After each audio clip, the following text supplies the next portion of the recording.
My 6 office waste is going to be over if night shift doesn't remember to check somebody in, and if morning shift doesn't remember to check somebody out, how it affects the computer system and housekeeping.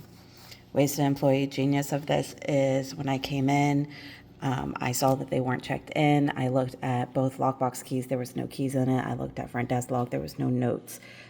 So I figured maybe they were a no-show or they were here. They just didn't get checked in. So I was going to check later on. And then they brought their keys down to check out. They said they got here around like 9:50 last night. So the wasted employee genius is me checking the lockboxes, me checking the front desk log, and still having no answers, and then having to probably wait, if they didn't come up early, having to wait until like 11 to figure out if they were actually here or not. Underutilized technology is just hitting check-in. During the day shift, if you don't check them out, it won't let housekeepers know that they have to clean that room, so it shows like somebody is still in there, and the room won't get clean. Any communication delayed feedback is there was no notes or anything of why they weren't checked in. They checked in late last night, so I understand it's right before you're getting ready to leave, so you're busy, but we have to remember to hit check-in to make sure that everybody knows that that person is actually in the hotel. Defects of this is if this was person wasn't checked in, and let's say we had bad weather last night. In a hurry, somebody might have missed knocking on these people's door because it didn't say check in. If it doesn't say check in or check out, it looks like it's a no-show. So in bad weather or something, we might have not have knocked on their door.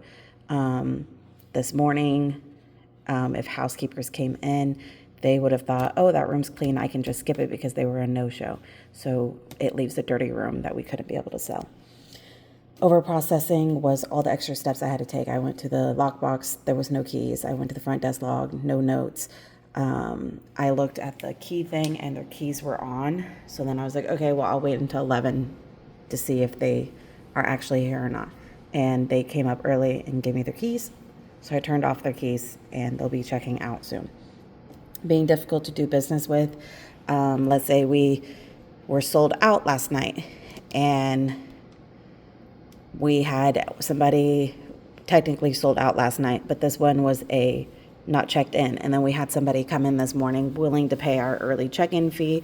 We looked, this person's not checked in. So the front desk allows them to check in, sends them to the room, and realize that somebody else is in the room.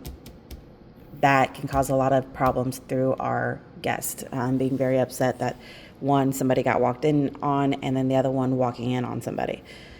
Another being difficult to do business with this is at 8, I could have called this number and been like, hey, did you show up last night? It's showing that you're not checked in. I just want to make sure like that you were here or if there was a problem or anything.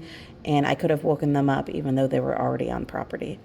Value added in checking somebody in and checking somebody out is we know who is in the building at all times and who has left the building.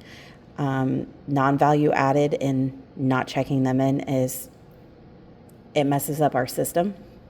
We don't know who exactly is on property at first glance without going and knocking on the rooms and watching cameras and stuff.